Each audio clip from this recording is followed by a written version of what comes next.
and go ahead and get going here. There is one slight programming note that I did want to mention at the beginning of the unit, just so you all are aware. Some of you know this, some of you don't. My wife is 36 weeks pregnant, so I could be getting a phone call basically any moment now. The odds of it happening during class I feel like are pretty small, but it very well could be that I might miss a day or two, over the next month. In fact, I'd say it's almost a guarantee that I will miss a day or two. Which day or two? I don't know. We'll see. But, we do have a backup plan in place. We've got TFs on standby ready to cover for me at any moment. So I just want you to be aware that everything's fine. If I'm not here, don't worry about it. You're in good hands, and I will be back. I promise. So, yeah. All right. Let's talk about Java. I'm so glad we're ready to talk about Java. Java's my day job. I do Java all day, every day. That's my life. So I'm really excited to talk to you guys about Java. Not that Python's bad. I actually love Python a lot. But I have been working with Java ever since I started programming, over a decade ago. So Java really is my bread and butter. And so I'm really excited for you guys to get a taste of Java as well. So let's dive in. The first couple of classes of this unit, you probably already noticed, are just kind of a transitionary period. You guys know Python. We've done a lot of Python. For the last several months, we've been doing Python, so we're going to take you back to the basics. A lot of you are probably looking at me like, what the heck? We did strings, we did arrays, back in January. Why are we still talking about them? Well, they look a lot different now. So it's good to take some time to get used to that. It's good to take some time to ease yourself into this new language, but really the best way to learn a new language, or any language, is to write some code. So that's what we're going to do. We're going to write some code today. I hope one thing that I want you to pay attention to is that picking up this language is hopefully going to be a lot easier than picking up Python was. That's not because Java is easier than Python. It's just because you already know how to program in a language. So picking up the second one should hopefully be more straightforward. Same thing's true for human languages. You spent a good chunk of the first part of your life just learning how to speak English, right? Learning a new language like French or Spanish, it's difficult, but it's easier than learning English was, probably. And then if you wanted to learn more languages after that, even easier still. And so, by the time you've been doing it for a few years or a decade, like I have, learning a new language becomes, less of a concern. That's where we're trying to get you guys at. So let's talk about the difference between Java and Python. Syntax is a lot different. That's maybe the first thing that a lot of people notice. What do I mean by syntax? What is syntax? What actually is syntax? English has syntax too, right? Yeah. Proper phrasing to get it to do what you want it to? Sure. Yeah. So like the order that things appear in, or even just the words that you're going to use to express ideas. Right? Punctuation, I feel like, is a big part of syntax. So what are some syntax differences that you notice between Java and Python? There's a lot, but what are some that you notice? Indentation is no longer a thing. Well, wait a second. Please do not stop indenting your code for if statements and functions and loops and other things like that. Is Java going to force you to do that stuff? No, but you should still do it.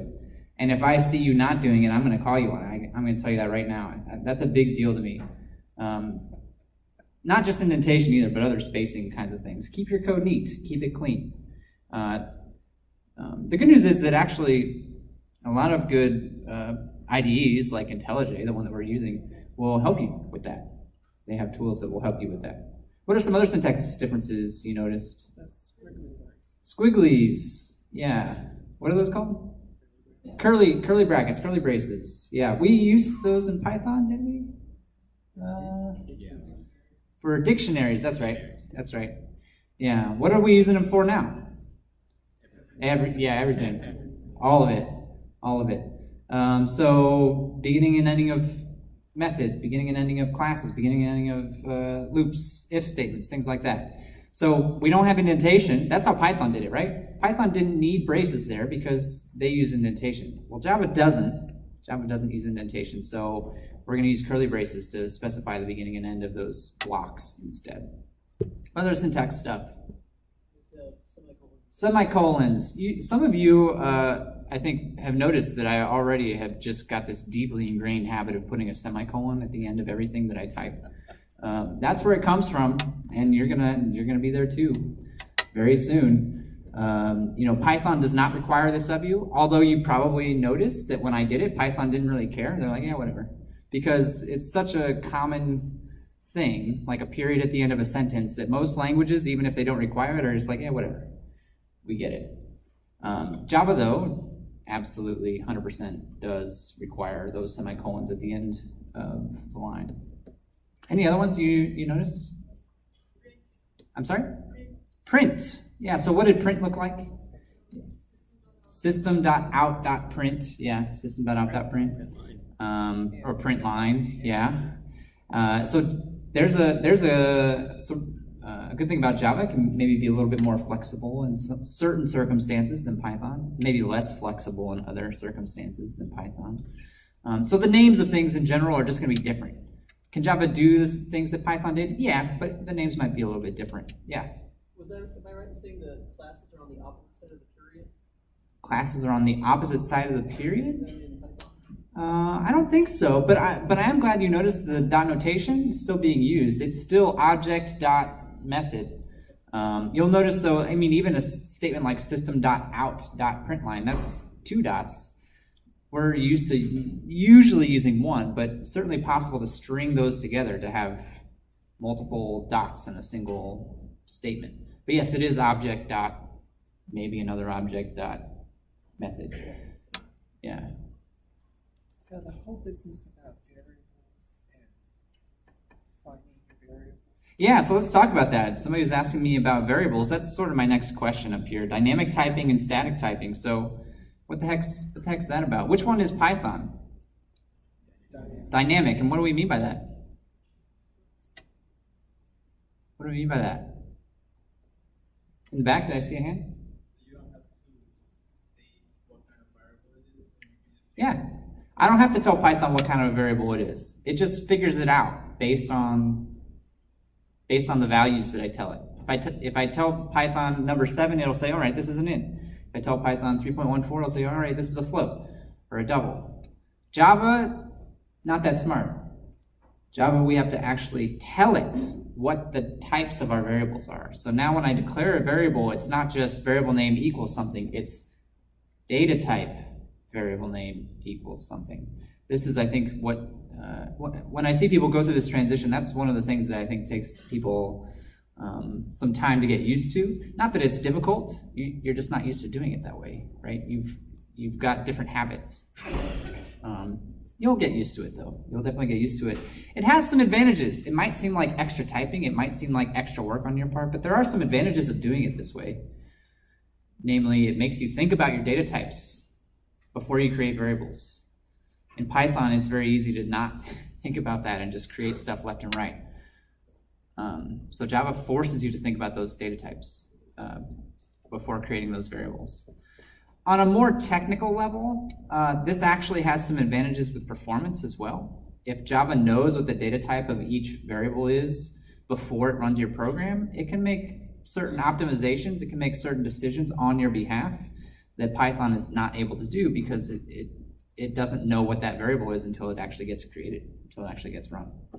From a programming perspective, how much does that matter to you? Maybe not so much, but those kinds of differences are things that people care about when choosing what language they want to write a program in, for example. What's the difference between a primitive type and a class or a reference type? What's an example of a primitive type? An int, float, booleans, strings?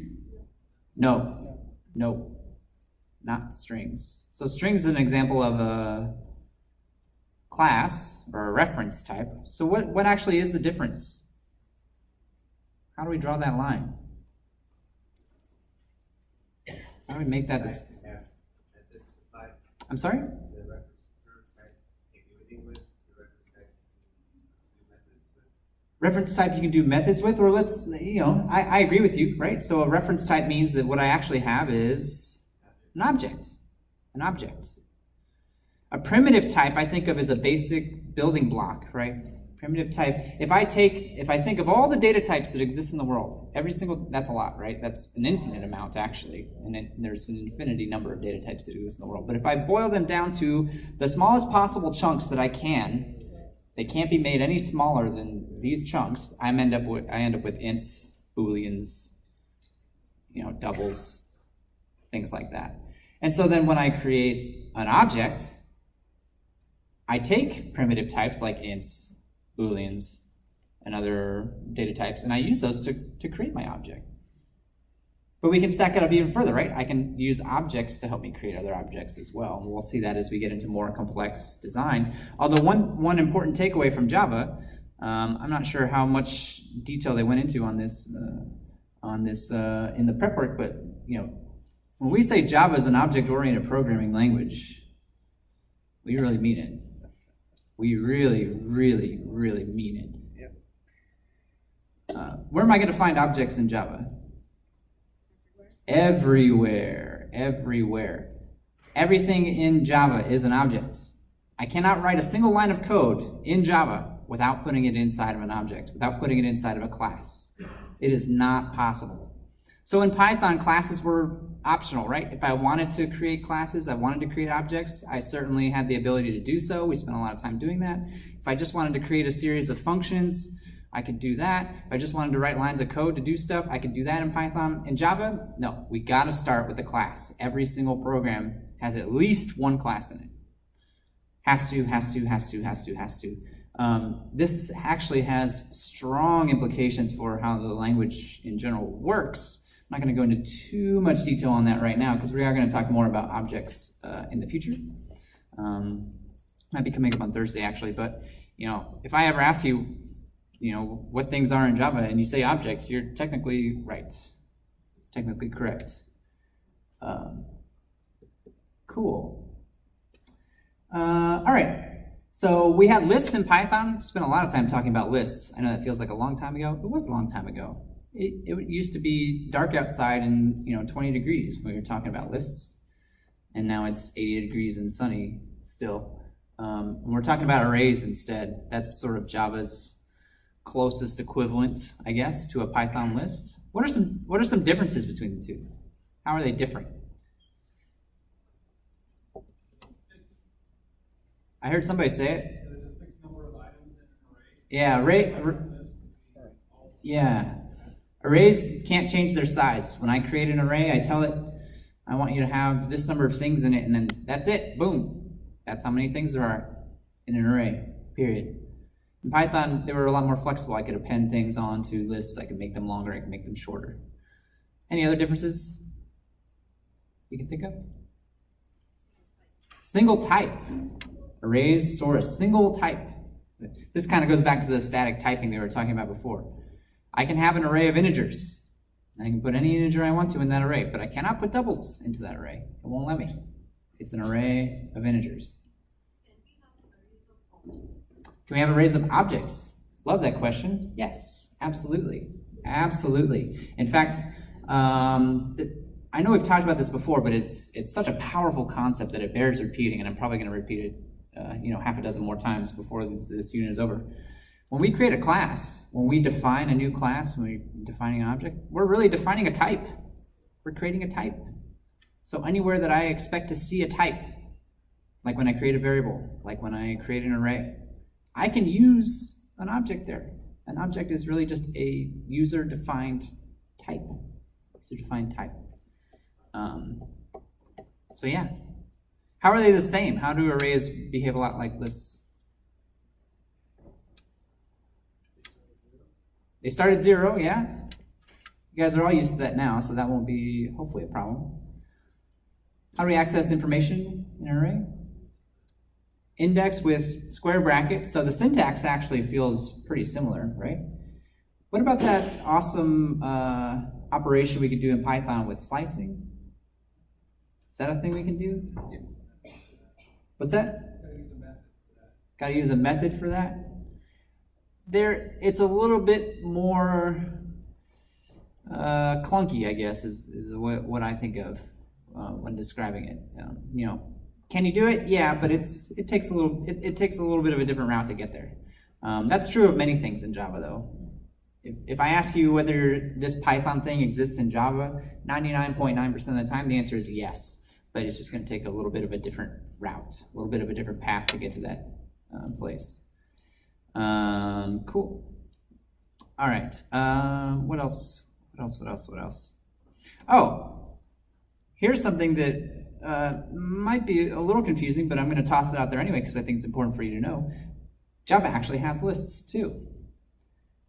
So all of the things that we liked about Python lists, such as being able to extend their size or shrink their size, things like that. Hey, Java can do all that stuff too. Java has lists. Actually, lists and arrays are not the same thing. They feel very similar. They are very similar, but they're not the same thing, and Java can do lists as well. You'll probably come across that at some point in the future.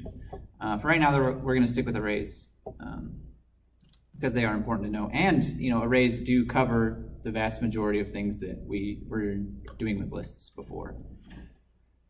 All right. Last but certainly not least, what's the difference between a static method? That's going to be in Java, although you actually can do static methods in Python as well. I don't think we ever did, but you can. It is possible. What's the difference between a static method in Java and a function? We wrote lots of functions in Python. What's the difference? What is the difference?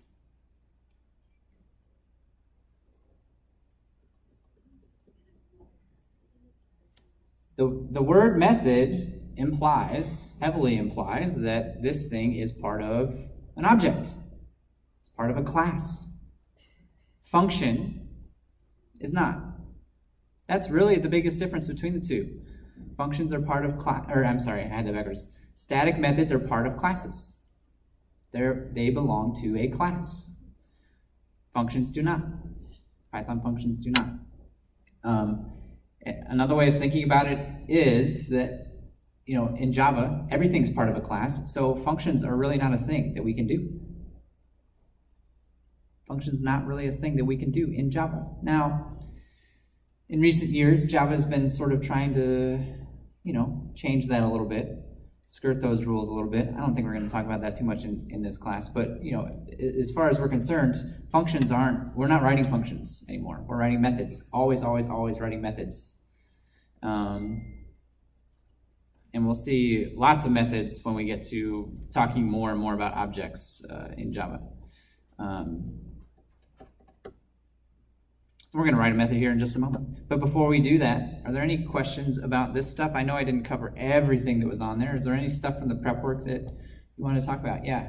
Not something that's in the prep work, but actually something that was not in the prep work. Okay. Is there a good sort of basic primer in Java like we had for Python that we can use as a reference? I'm not sure I understand. You mean like the textbook we had in Python? We had like W3 Schools, oh, okay. HTML, and some of those online references. Yeah. Is there anything like that for Java? I see what you're getting at. So for Java, yeah, absolutely. There's documentation, and really the best thing you can use, let's say I want to know more about strings. I can almost guarantee you what some of these top results are going to be. Anything that says docs.oracle.com, that is the official Java documentation. Oracle owns Java. Oracle, they didn't make Java, that was Sun, but they bought Sun, so now they own Java. So any website that points you to Java on oracle.com is the official Java documentation, and if you're writing Java, this is a must. So learning how to interpret these pages is really a must. This is a pretty standard Java documentation for the string class. And it shows you some examples of how to create strings and use strings. And then down here, we see an example of all of the methods that are available that we can use with strings, all of the constructors that are available that we can use with strings, any fields that might be available with strings, as well as a whole bunch of other information. This is called an API. This is the Java API. I'm writing code in Java, I'm gonna have this API up and running. Now, one thing to be careful of, some of you I think already noticed this in the prep work, because I was reading messages on Slack. There are different versions of Java, right? Now, I really think that for what we're doing, the version of Java that you use is not gonna make a huge difference. So if you installed, I think the instructions refer to version 8, that's fine. If you installed version 9 or 10, I wouldn't worry too much about it. I know for a fact I have 9 on my machine. 10 is like brand new. I think it's only been out for a few months, maybe, not very long, maybe 6 months at the most. So, you know, for what we're doing, I don't think it's gonna make a big deal, but as you get more and more into it, it will matter which version you're using, and you wanna make sure that whatever number you see up here, this is pointing to Java 7. So that's actually a few versions back. You might wanna switch this to the version that you've got and see if it'll pull up. I just changed the number to 8, and now I'm looking at the documentation for Java 8, and you'll notice that it actually looks almost identical to what was in Java 7. For stuff like strings that are so ubiquitous and so common, they're not going to change much between versions. But as you get to the edges of the language, yeah, it is important to pay attention to what version you're using. That was a long answer to your question, but I hope it helped out. Were there any other questions about stuff in the prep work or other things before we hop into an exercise? Any other questions? Yes? Would the reason for moving the transformative and object type would be because the methods for the object? So methods are a great advantage of objects. Yeah, objects though, and we'll talk more about design when we start talking about objects in detail, although we've already sort of talked about object design in Python and a lot of those rules apply, but objects have a lot more complexity than primitive types do. If I have an integer, that's one number, and I can do stuff with it, but you know, I'm kind of limited as to what I can do with it. If I have an object, especially if I created the object, if I'm writing the class, I can make it do whatever the heck I want because I can just add my own methods on there to extend the functionality of that object, should I choose to do so. So it provides a lot more flexibility. Objects are going to be more complex than primitive types are. Yeah. We're going to be using objects a lot. You all are going to become experts on object-oriented programming over the next 7 weeks. And that's a good thing, because that is a hugely marketable skill. What other questions do you have? Any other questions before we do an exercise? So I do have an exercise planned for us today. If you got through the setup, the IntelliJ stuff, then I encourage you to follow along with this little coding example. If you ran into problems installing IntelliJ, installing Java, getting all that stuff set up, don't worry about it. Kick back, relax, treat this as a demo, and then when we break up into small groups, definitely make sure you get those things installed before you leave here today, because you won't be able to keep up with the coursework until you get those things installed. But for today's exercise, you know, if you didn't get it set up, if you ran into problems, not a big deal. But I do want to go through a little coding exercise. I'm going to ask a question that actually feels probably a lot like a question that we asked you back in Unit 1. Want to write a method that takes in an array of integers and returns the largest integer in the array. I think from a logical step-by-step process, I really hope that this feels sort of like a straightforward problem to you at this point. I really do. The arrays might be a little bit tricky, but if I replace this with the word list and had you do it in Python, I would hope you'd be able to bang this out in a few minutes, 5-10 minutes, right? So I intentionally chose an easier conceptual example because I really want to highlight the differences between the languages, right?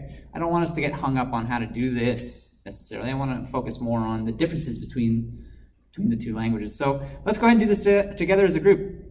I've already got IntelliJ open. Is this text big enough for you guys to read, or do I need to make it bigger? Bigger? Okay, I'll make it bigger. Not a problem. Wanted to make sure. Glad I checked. Let's make it bigger. Is that better?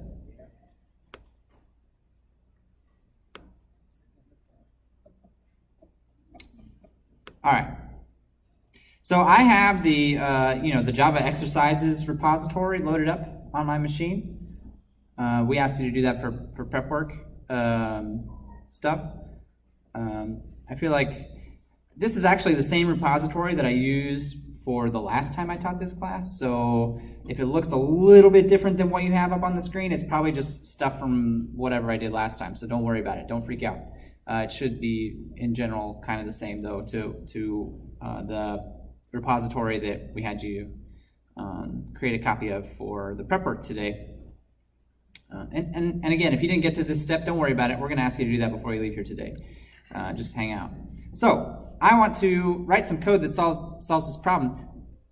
I'm starting from scratch. I'm starting with absolutely nothing. So what's the first thing I have to do?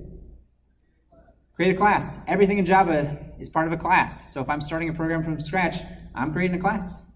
I got to create a class. So let's do it. Does it matter where we create it? Kind of, but not like super matter. So I'm going to right-click this Java for Python folder. Doesn't really matter where you put it. Put it wherever you feel comfortable. I'm going to create a new Java class, and then it's asking me for a name.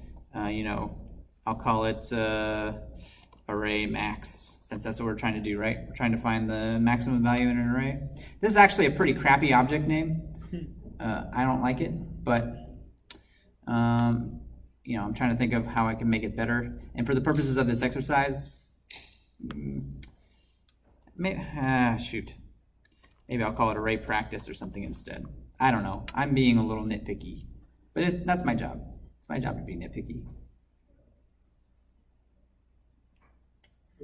Why was it a crappy name?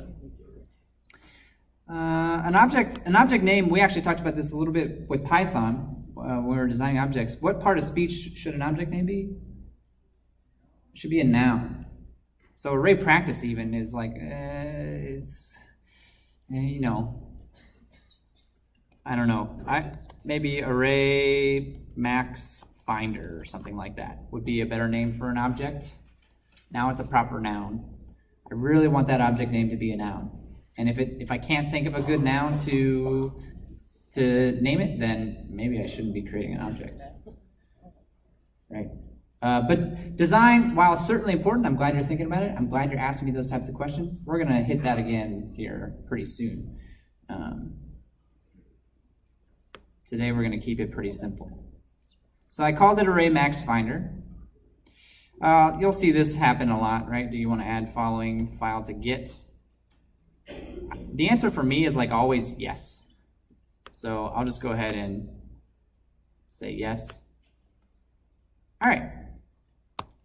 I have a class. I want to make this class do something. Namely, I want to make this class, I want to give this thing an array and then have it actually find the maximum value for that. So what do I need to put inside of here? I will need a main. But I actually don't want to do that just yet. I will need one of those, and we're going to do that later. I want to do something else first.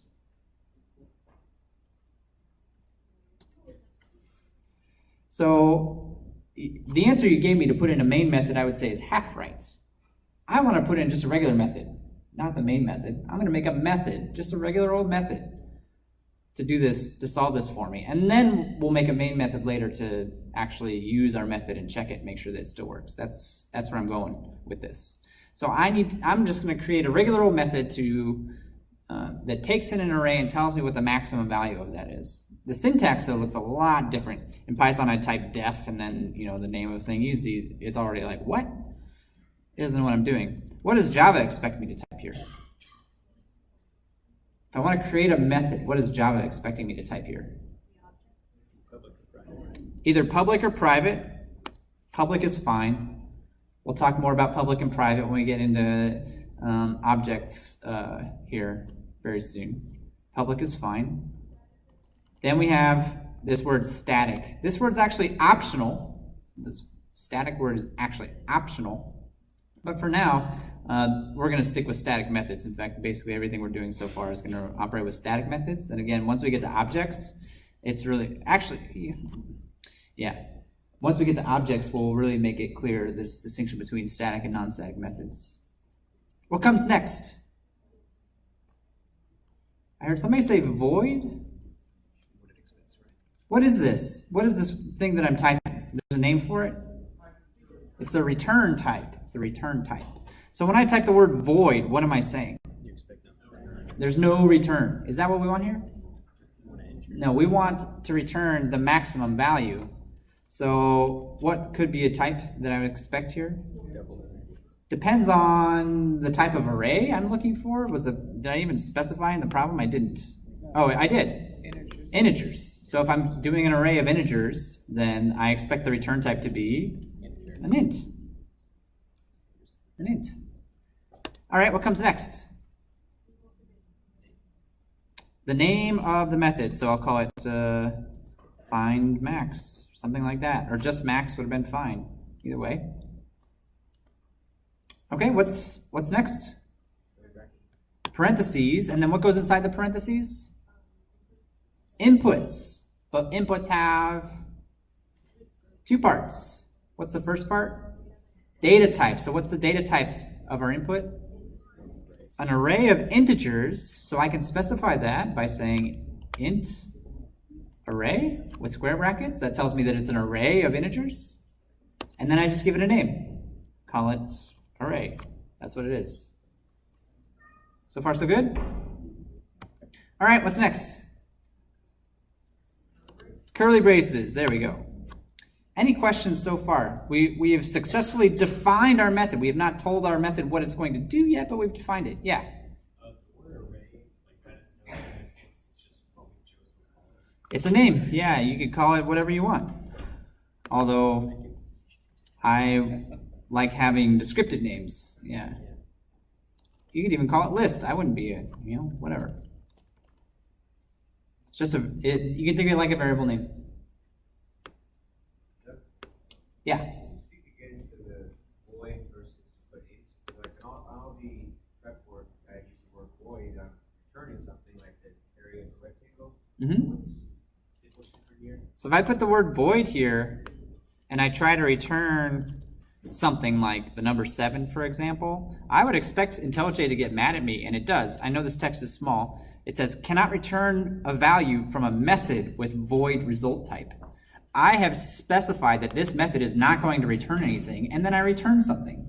You just print it instead of returning it then. So what's the difference between printing and returning? Use close square. If I return something, I'm actually taking that value and throwing it out of the function so that somebody else can use that value later. If I print something, I'm just displaying it to the user. I can't actually do anything with that later on. Can't actually do anything with that. That's something that we ran into with Python as well. A lot of people wanted to print the results. You can print the results. That is totally fine. But if I actually want to use that value later, printing's no good. You need to return it. So int. All right. So I want to find the maximum of this array. What do we need to do? What structure, what coding structure am I going to need here? A loop. So we got two types of loops, for loops and while loops, and Java can do them both, right? Java can do both. They do look a little bit different. I'm going to use a for loop here, just because that's what I want to do. If you don't like it, then use a while loop. That's fine. Go ahead. I totally believe you could do this with a while loop as well if you really wanted to. It's totally fine with me. You remember in Python that we actually had two ways of writing loops? Do you remember those two different ways of writing for loops? What were those two different ways? We could iterate by range, so by index, right? Or what was the other way? We could actually iterate by the elements in the list, right? For x in something, something, something. Java can actually do both of those ways as well. Java can actually do both of those situations as well. I'm going to do it by index first. If we have time, maybe I'll show you the other way. So I want to iterate by index, meaning I want to create a loop. The first index of my array is going to be 0. I want to make a loop that starts at 0 and goes to whatever the last index is of this array, right? So how do I do that? What am I going to say here?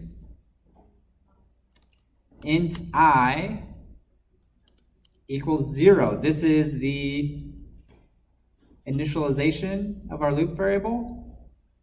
It's the same 3 parts that we had for Python loops. It just comes in a slightly different style, slightly different format. Next part is going to be what? I less than, and then here I'd like to know how big this array is. How do I figure that out?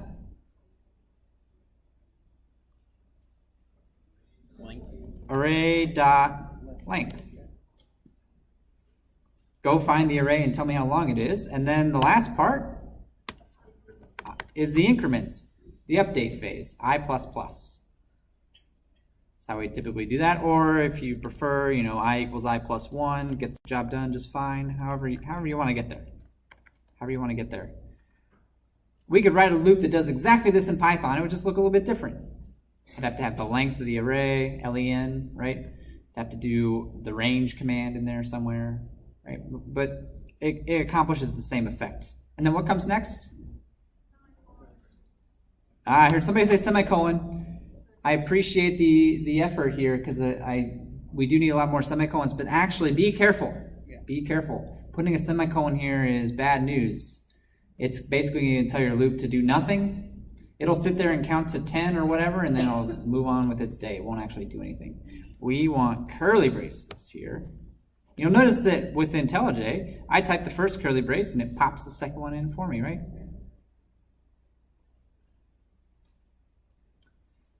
All right, now we have to do the work. I'm looking for the max, so what do I, yeah. Sorry, go back, you separated each of those elements in parentheses with semicolons. I did, yes. So what is the job of each portion? So we for loops in Python also had 3 parts to them. There's an initialization piece. Where do I start? There's where do I stop? This is the ending condition, and then this is the update. What do I have? What happens in between each iteration? So if I have an array with 3 elements in it, this is going to go 0, 1, 2. 3 is not less than 3, which is the length of the array, so it'll stop. It would be equivalent to saying this, for I in range 0 len array. That would be, I think, the Python equivalent of this loop. So here we see I equals 0, right? I is less than the length of the array. And then what I don't actually see explicitly here is I++, but you know, that's sort of implied by using the range function. Am I missing? Oh, I'm missing a parenthesis. Yeah. You could have just had range len array. Yeah, you could actually. Yeah, you certainly could. In fact, that's actually something that you'll see people discuss when talking about the differences between a static type language like Java versus a dynamic type language like Python. We say Java is a lot more of an explicit language. I am explicitly typing out lots of stuff. Things that we often would imply with Python, oh, I assume that I start from 0 here because that's just how the range function works. Here, we don't assume that at all. We say, I start from 0. Here's the line of code that makes that happen. Right? So everything's a lot more explicit. All right. So I want to find the largest value in this array. What other coding structures am I going to need to pull this off? I'm sorry? I'm going to need an if statement. If what?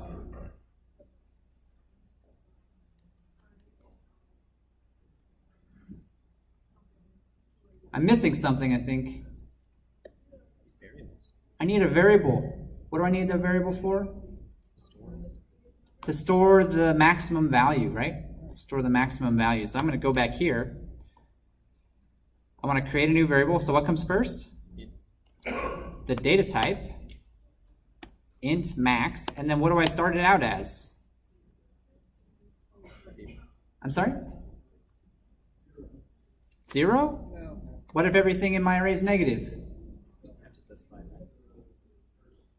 Negative 9999 999. Yeah, the first value of the array. That's right. the first value of the array. Because it's the only thing you do the comparison. Yep, You know, perfect. All right, now I can come back here. If what? If I is greater than max, be careful. I think I know what you meant. I'm not quite there though. If I is an index, so if the value at position I in my array is greater than max, that means that I found a new maximum, right? I found a larger value. So I can go ahead and say that max equals array of I. We're actually almost done. What am I missing?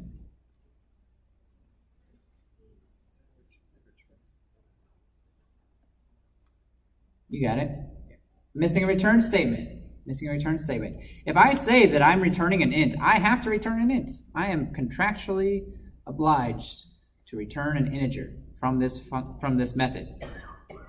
If I don't, in fact, you can actually see it's highlighting this last bracket down here. It says missing return statement.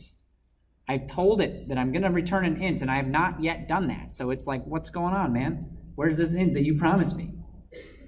So we need to return an int, and the int that we want to return is called max. All right. What are you unhappy about? Oh, okay. It tells me it's never used. Well, actually, that's the next thing that I wanted to fix. But before we do that, are there any questions about this? I want to test it. Before we test it, are there any questions about what we've done so far? Does it matter where I put the return statement? What do we think? Yes, absolutely. If I put the return statement, so this is where brackets really come in handy, and you'll notice that I've been very careful with my indentation. Actually, IntelliJ tries to help me out with this. It highlights where the beginning bracket is, or the way I like to see it is that this closing bracket is lined up. You see how it's vertically lined up with this? So I know that's the bracket that it belongs to. Same thing for this guy. That's a really good habit to get into. It'll make it much easier for you to figure out where things are going. But, you know, if I put this somewhere else, if I put it inside the loop, what's going to happen? I'm going to stop short. Yeah.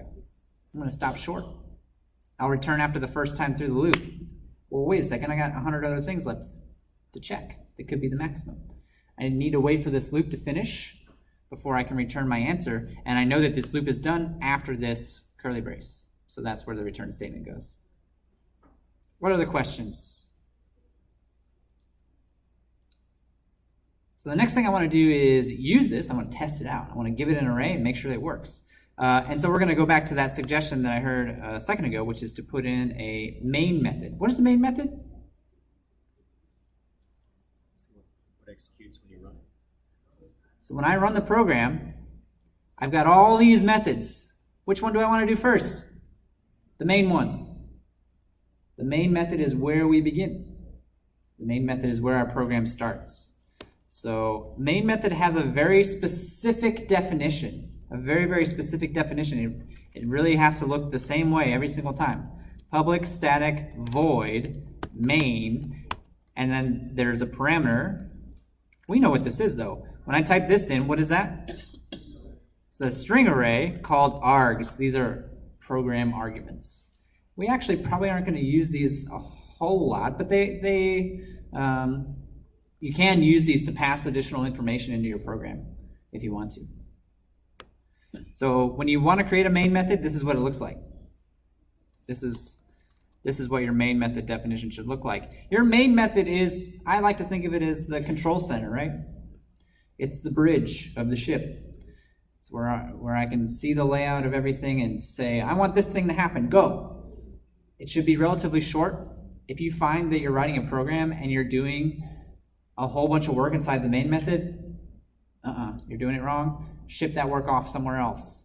The main method should really just be calling other methods, or maybe creating a couple objects and then calling methods on those objects, and then get out of the way. Right? Should be very short, should be very straightforward. So in this particular case, I want my main method to do two things. I want to create an array with some stuff in it, and then I want to test this method out. That's it. That's all I want to do. So first things first, I want to create an array of integers. How do I do that? int array, so the type always comes first, and then I give it a name like x, doesn't really matter, it's just a variable name, equals, what's next? So there's two ways we can create arrays. Two ways that we can create arrays. One way is going to be very convenient for us in this situation. Another way will work, but it's going to be a real big pain in the butt for us to do. The method that I just heard suggested was to use curly braces. And so then what can I do here? I just start typing values that I want to be in this array, separated by commas. So type any ints that I want. Right?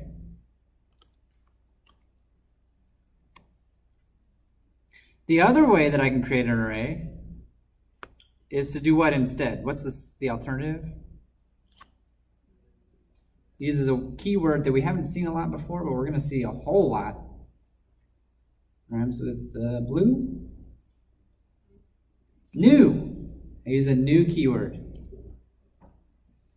The new keyword in Java has a very, very important use. It means we're creating something. We're making something.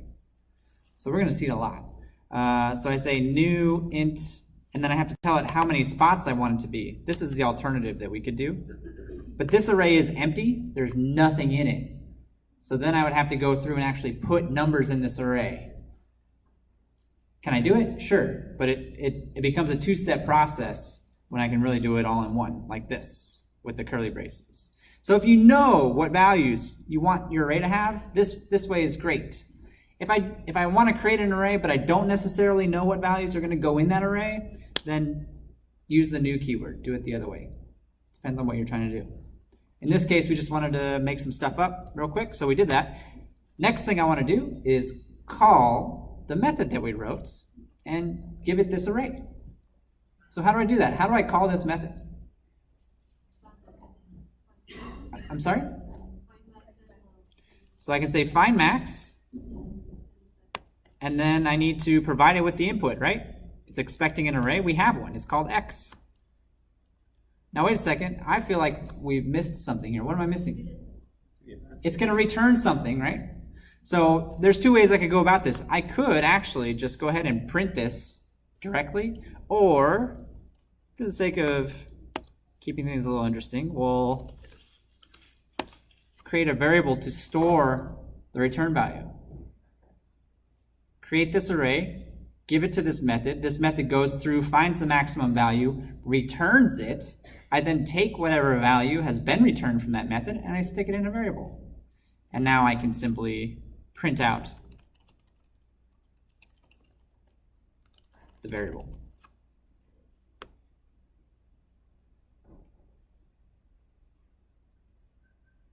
Any questions? We haven't tested it yet. Yeah. Since you're just printing an integer, what's the meaning of when you say string on the public static for the main string?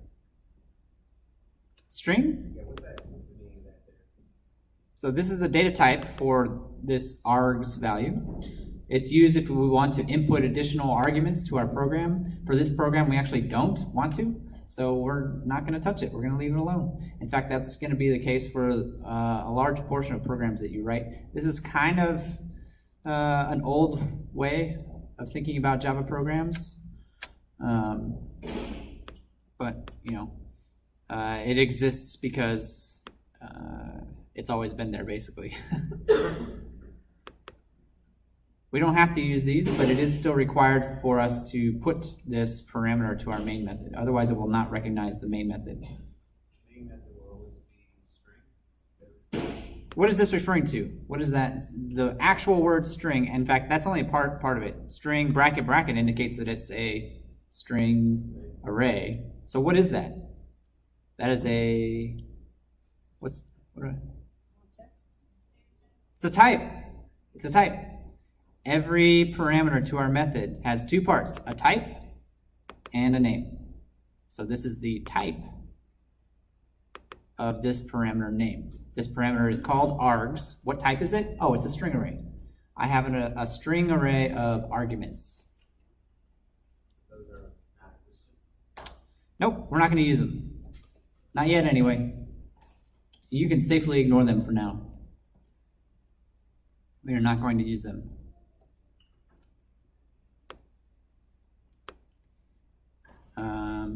All right, let's try it out. Based on the numbers that I've typed in here, the maximum I believe is this 28. So that's the value that I would expect to see used. There's a few ways you can start a program in IntelliJ, but my preferred way is to just hit the green triangle up here. Oops, except you see I had the wrong program selected. So actually I should do it the second way, which is going over to the right-hand side here, or the left-hand side here, right-clicking the thing, and then selecting Run Array Max Finder.main, and there's my 28. There it is. It worked. And you can test it with some other values if you really want to see, make sure that it's doing what you think. Like if I take the 28 out, now it should be 15. I can run it again, and now it's 15. So it seems to be doing what I anticipated. Yeah. You can also hit the green arrow to continue your 15. Oh yeah. Green arrows all over the place. Perfect. Yep.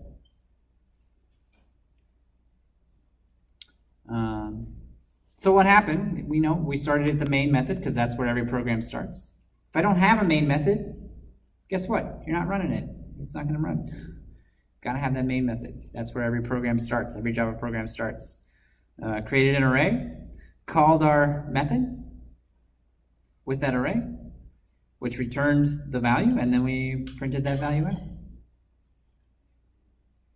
Are there any questions? Yes.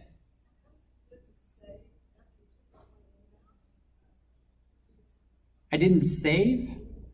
But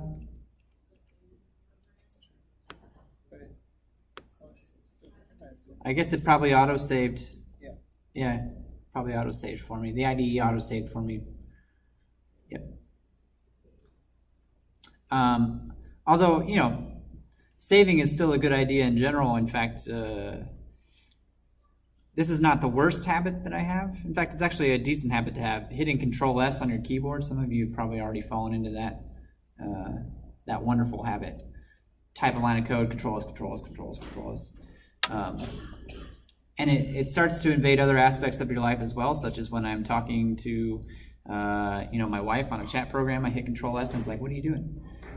Doesn't work here. It happens. It's part of programming. Yeah.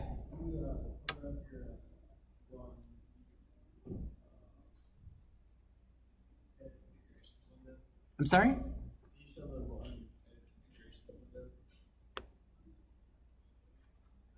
Sure. I haven't messed with this at all, actually. I'm not sure if there was something in particular you were looking for. No, I set one of those up for all the exercises, so I thought that's something I had to do every time. No, I don't believe so. I think once you get the run configuration set up for a project, it should work across the entire project. But IntelliJ, like most programs, does behave slightly differently depending on whether you're on Mac or Windows or what version you're using and other fun stuff like that. So I'm not surprised to hear of small changes from computer to computer. Should be mostly the same though. Yes. Yeah, sure. Up here at the top, we see a package statement. So package is org.launchcode.java.demos, Java for Python. And so where does that come from? Well, here's the org.launchcode.java.demos, and then here's the .java for Python. And really, what is a package? It's a folder. That's what it is. Package is Java's name for folders, directories. And so what do we use packages for? Organization. Same thing that we use folders for. I use packages to help me keep my stuff organized. We do have to declare what package we're in at the top of every file though. And this is it's a little verbose, but it is a pretty standard package declaration. Yep. Yeah, if you move a file, then the package definition has to change. IntelliJ typically will do that for you when you move a file. It's one of the nice things about a good IDE, and IntelliJ for Java I think is probably the best you're gonna find out there. I know that it can seem a little overwhelming because there are just options galore in this thing. There are windows in this that I can tell you already that I've never even seen before, and I've been using this for years. You know, it does so much stuff, which I know can be overwhelming, but it's also very handy. And I'll try and show you some code editor tricks as we go along, and especially as we're building more complex programs, there's some stuff that it can do that just saves you so much time and effort. A lot of those sort of, I mean, every job has its sort of mundane, you know, trivial tasks that have to be done. Programming is no different. And so good editors like IntelliJ will do those things for you. Save you time. What other questions do you have? I think we're gonna, what time is it? Yeah, I think we're gonna stop there. You've all got new groups. So if you haven't done so already, you need to check on Canvas, see what group you're in. We also have some new TFs this time around. If somebody sitting back near the classroom could knock on the door or something, let them know that we're ready to get going. I'd appreciate that. So they can come out here. And I do have a map, so log on to Canvas, find the TF that you're supposed to be with, and then I'll put a map up here on the screen that you can use to figure out where you're supposed to go. Hey TFs, we're going to split up into groups. My tables again, that's just punishment. If you have trouble finding your group on Canvas, I can look that up for you as well, so you know, let me know. Were we going to do introductions, or are we just... No, I don't know what everybody came up here for. We followed you. Yeah, a bunch of Yeah, you'll introduce yourselves in the groups, so... Yeah, you don't even know who these I think the TFs need to know where they're going as well, so figure it out. It'll be a little bit of chaos, but if you get lost, you need help figuring out where you're supposed to go, come find me. If somebody next to the lights could flip those on for me, I'd really appreciate that too, thanks. Are these tables, are those tables? I thought that was supposed to be the wall. I didn't make them that. No, I don't know if you guys all walked up here. Really?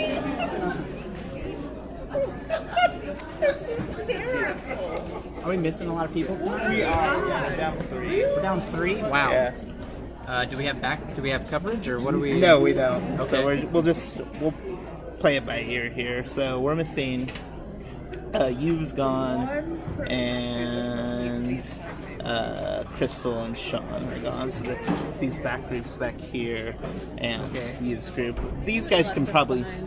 Sits away from me. I don't know. These guys can probably handle you. I don't see anybody looking for it yet. Just looking for a name on it, but... Negative. These guys can probably handle. Whoops, these guys can probably handle use group split between them. They typically do when he's gone. For these back groups, we may just want to be back there. Yeah, I'll stay close. Yeah. And then we'll see. Somebody just turned in a phone to me, so if you're missing a phone, come find me. Is that an expensive phone? I don't know. You gotta try. Hi. Can you tell me in which group I am? Because I'm having internet problem. Oh, okay. On my computer. Yeah, give me 1 second. Need to log on to Canvas here real quick.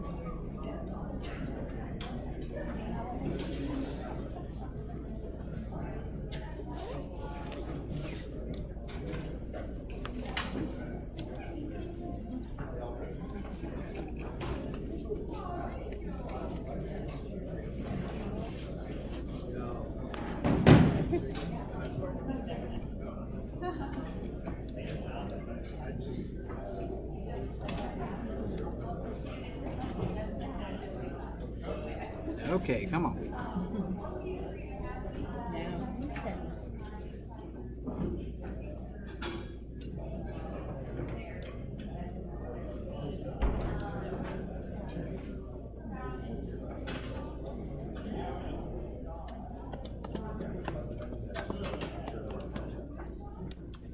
wonder if I should just use my phone.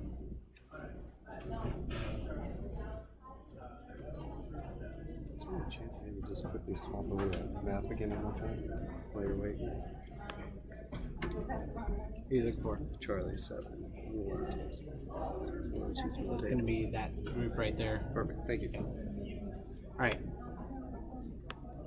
Looks like we're maybe ready. What's your name? Ranjit, RANJIT. It's going to take a second to load. I could probably still pull it up on my phone faster than this is going to work.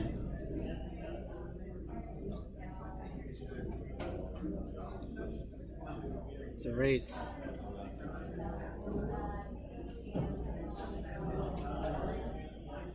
Ah.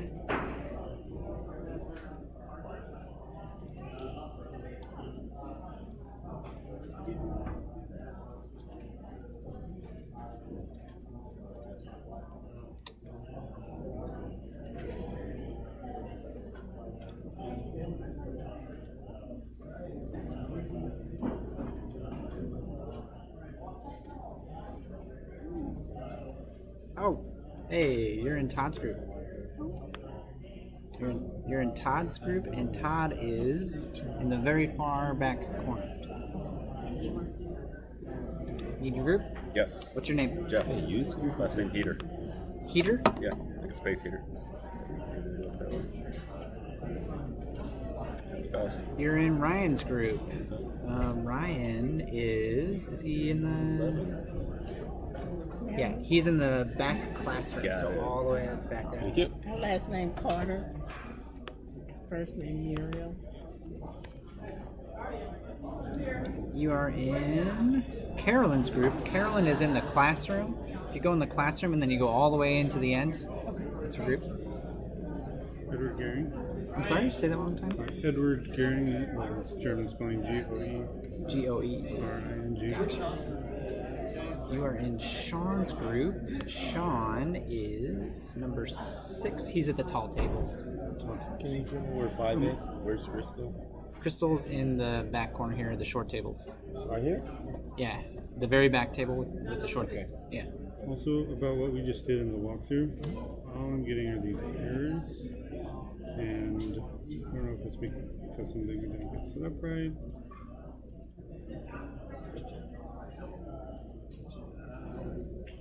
So this method needs to be inside of the class. So check your curly braces. Oh, it's to be inside the class. Everything has to be inside of a class. Well, yeah, but I thought Everything, it was everything. new class. So. Yeah. Okay. Need your I group? think he was here first, but we're waiting for the TA actually, or the TF. So Yeah, we're down a couple people, so I'm going to be around here very shortly. And Ryan's nearby as well, so flag him down if you need help with stuff. Yeah, my name is Samit. How do you spell that? SCUMIT. You're in Crystal's group, and Crystal is number 5. The very far tables back This there. one? Yep. Oh, thank you. can you look me up too? Yeah. It's Miles Moran. You're in Jake's group, and Jacob is this group right here. Yep.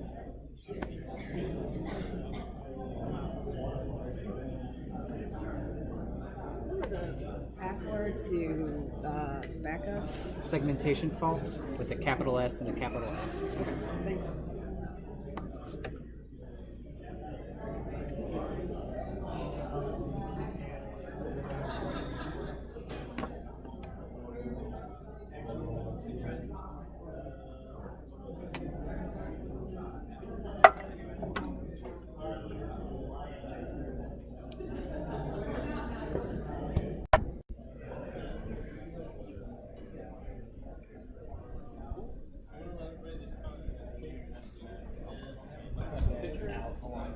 You got this group, Ryan? Is anybody doing Zach? You know where Ryan's at? Is he in the class? He's in Ryan's the in blue the row. blue class, the far classroom, yeah. Has anybody done I don't think these guys back here. Sean's group? Okay. Sick Sean. Why wouldn't I know? Hi, everybody. Hi, Doug. Your TA is Sean. I'm not Sean, clearly. I'm Doug, but Sean couldn't be here tonight. I'm told he'll be back soon, so you guys are stuck with me for tonight. The primary order of business should be making sure you've got everything installed. IntelliJ, Java, get all that stuff installed. I'm going to be around to take attendance, get to know you guys a little bit better. So if you have any questions, let me know. And yeah, I'll be floating around all night. Once you get the installation set up, there is a studio for today, so go ahead and hop into that if you got everything already installed. Let me know what you need.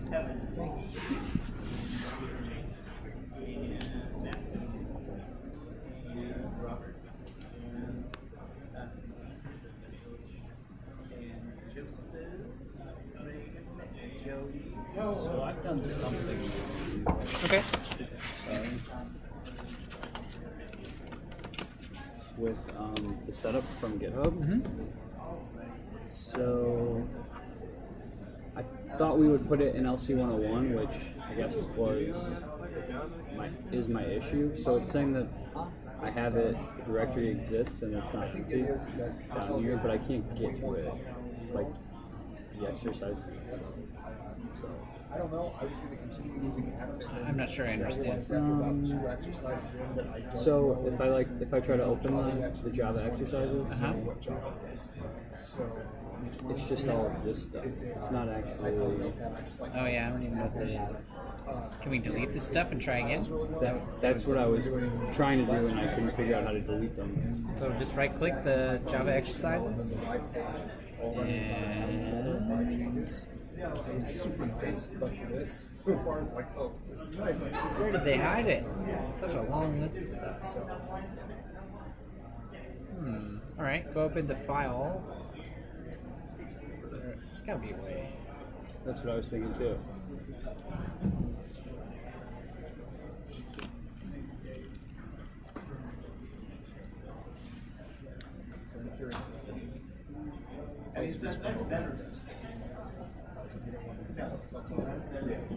Yeah, you just have to delete it on Windows. So open up your file browser, go to that directory on Windows, just delete it. Okay, just delete the whole thing and then try to redo it. Yeah, you'll have to restart IntelliJ, probably. In fact, I would close IntelliJ first, then delete it, then reopen IntelliJ and try to... Okay, and just go through those steps again? Yep. It was like the same how we started. Yeah. But I guess they it's depressed down.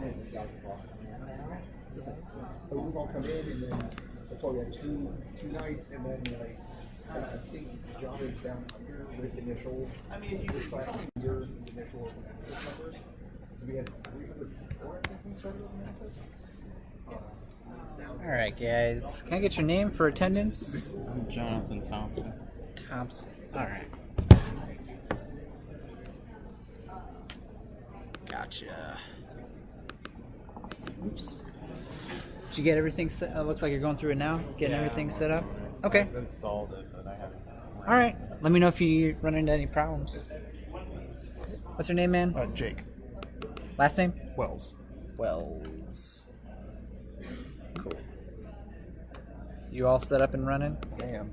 Cool. And already throwing things at Java, but hey, you know. The rest of your group around here, what are you guys calling again? The whatevers? I don't remember. The meetups? Yeah. Yeah. We are, I think we've lost one person going to 3. Okay. So, cool. I think she also got an extension, so I think she's actually still technically okay. in, so. Cool. What's your name, man? Ed. Okay. Oh, that's right. You just told me your name like 5 minutes ago. I'm sorry. It's okay. You've gone through a few names since then, so. And it looks like you got your stuff up and running, right? Did you fix that issue with the... Yes. Cool. Glad to hear it. What's your name, man? Hey, Nick. Galleon. Galleon? Yep. Gallion. Gotcha. Oops. Looks like you're up and running. Cool. Yep. Nice. What's your name? Jade. Jade.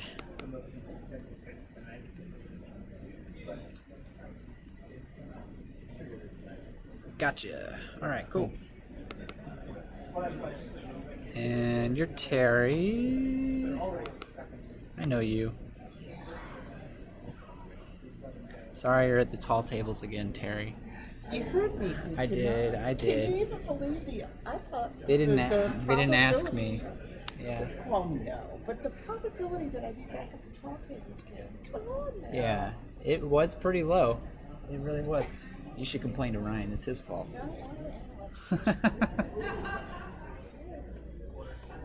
Hi. Uh-oh. Is everything all right? Just need a just reboot? restarting, yeah. Okay. Can I get your name? Denise Tims, Tims.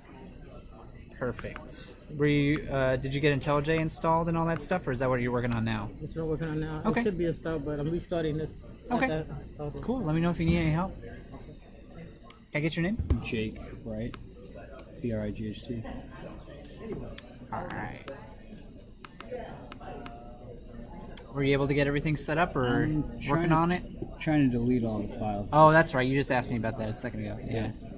You should just be able to go find the folder. So it'd be in your home directory. Hey, what's up? Oh, okay. Yeah. Go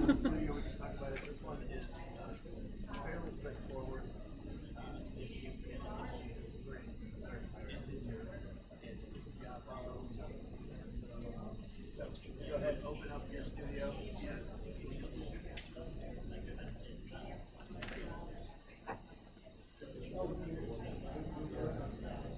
Yeah, you should just be able to find the folder. So if you go to Documents, and then hit the up arrow, hit the up arrow one more time, and then click on your name, and then Idea Projects. Double click that guy, go in there. Java exercises, just delete that. Okay. Delete that folder, and then restart IntelliJ and try it again. You should be good to go. Okay, thank you. Hey, what's up, man? Hey, how are you? Good. Can I get your name real quick? Yeah, Lucas. See that? Lucas. There you are. You got everything set up all right, or? Yeah, just going back over the reading material and then going to the exercises. Fantastic. Cool. Thanks. Yep. Hey, how you doing? Good. Can I get your name? Tyrico. Gotcha. All right. How you doing? Did you get everything set up okay? Everything's set up. Great. Working on the studio now. Fantastic. Awesome. How's it going, man? Looks like you got everything set up too, huh? Yeah. Is everything working for you? Great. Good now, yeah. Can I get your name? Gary. Gary. Gary Lodge. Oh. Yeah, there you go. You're all good, man.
So tic-tac-toe, I don't believe is actually part of the prep work, was it? Yeah, that was in lesson 5. Just before the detective. Oh, we were? Oh.